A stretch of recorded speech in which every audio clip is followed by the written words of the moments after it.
संस्कृतमध्ये शिवचरित्र लिहिण्याचा हा काही पहिला प्रयत्न नाही आहे. स्वतः छत्रपती शिवाजी महाराजांच्या काळामध्येच कवींद्र परमानंद यांनी शिवभारताच्या माध्यमातून हा प्रयत्न केलेला आहे. पण त्याला आता 350 वर्ष झाली. 21व्या शतकामध्ये सोप्या संस्कृतमध्ये, शॉर्टमध्ये आणि पाठ करण्यास सुलभ अशा प्रकारे शिवचरित्र लिहिण्याचा कदाचित हा पहिलाच प्रयत्न असावा. छत्रपती शिवाजी महाराज की जय. चरितं शिवराजस्य विद्यते दास्यनाशकं पारायणं सदा तस्य नित्यकार्यं गृहे गृहे शिवराज्ञा समो नास्ति धर्मपालक भूपतिः म्लेञ्छ निर्दलनं कृत्वा तेन स्वातन्त्र्यमर्जितं मध्यकाले भरतखण्डे प्राभवत्वाच्च पारसी किन्तु निजराजमुद्रायां संस्कृतं तेन धारितं संस्कृतात् संस्कृतेर्मानः कृतः श्रीमन्तयोगिना नमामि तं शिवं नित्यं राष्ट्रक्लैब्य विनाशकम्. श्री प्रथमेश कृत शिवभूपायनस्य प्रस्तावम. हे पहिले 2 श्लोक संस्कृतचं महत्त्व अधोरेखित करतात. याला मी शिवनरूपस्तवनम असं नाव ठेवलंय. पण जेव्हा आपण संपूर्ण शिवचरित्र समजून घेण्याचा प्रयत्न करतो, शिवाजी महाराजांचं कार्यकर्तृत्व समजून घ्यायचा प्रयत्न करतो, तेव्हा शिवजन्मापूर्वी भारताची स्थिती काय होती, भारत गुलामीच्या बेड्यांमध्ये किती प्रमाणात अडकला होता, भारतीयांवर कोणते अत्याचार होत होते हे समजून घेणं सुद्धा गरजेचं आहे. त्यावर प्रकाश टाकणारा हा पहिला अध्याय म्हणजेच शिवपूर्व भारतस्य स्थितिः. शिवपूर्व भारतस्य स्थितिः.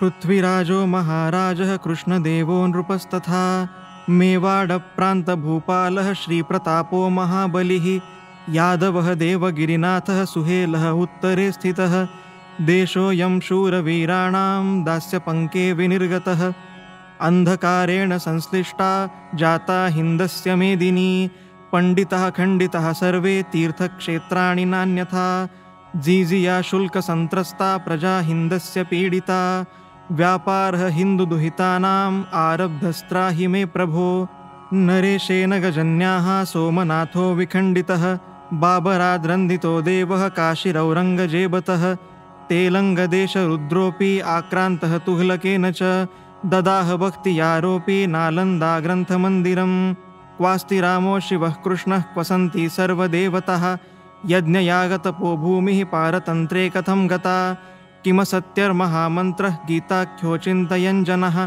तदाशा जागृता एका सह्यशैलप्रदेशतः सामान्यकृषकः आसीत् मालवर्मा नरोत्तमः प्राप्तवान् स्वर्णमुद्राणां घटो सह भोसल्यात्मजः तद्धनात् निर्मितः पुनः विनष्टो घृषणेश्वरः तथा स युक्तवान् वीरः लघुसेनादलं ध्रुवं निजामशाह भूपालः अहमदनगराधिपः तस्य सरदार संजातः मालवर्मा नरोत्तमः तस्य पुत्रो भवत्शाहः शाहकान्ताजिजाभवत् सिन्धखेडप्रदेशस्य साजिजा जाधवात्मजा जयतु भारतदेशोऽयं विजयेत्तस्य संस्कृतिः जयतु शिवजन्मदात्री सा जिजा दुर्गा स्वरूपिणी.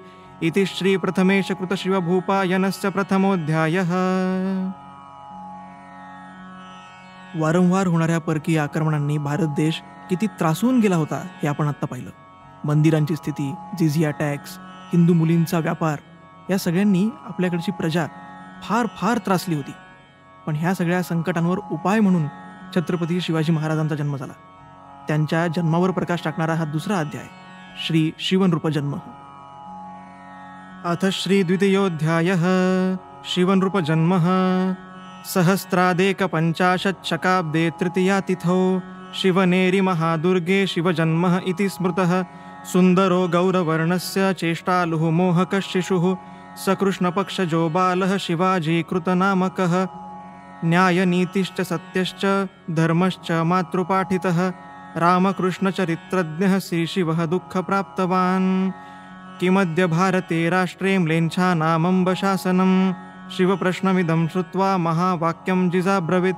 स्वीया भूमिः स्वीयं राज्यं ते पित्रा इति मन्यते किन्तु कठिनोऽस्ति तत्कार्यं दुर्लभं चैव दुष्करं.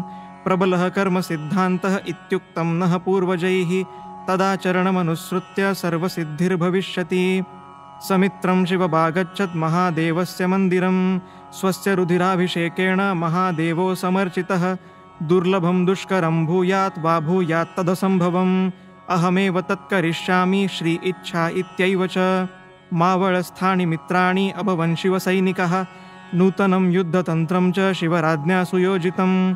सह्यशैलप्रदेशेषु अश्वरथहस्ति संस्थिता न सेना तत्र उपयुक्ता का वा गनिमी प्रभावकम्। असाधारणसङ्कल्पो दुर्दम्येच्छाबलं तथा स्वीया भाषा स्वधर्मश्च स्वप्रजा यत्र उच्यते। अपूर्णं खलु तद्वाक्यं स्वराज्योच्चारणं विना। जयोस्तु राष्ट्रपुरुषाय श्रीशिवाय नमाम्यहम्। इति श्रीप्रथमेश कृतशिवभूपायनस्य द्वितीयोऽध्यायः।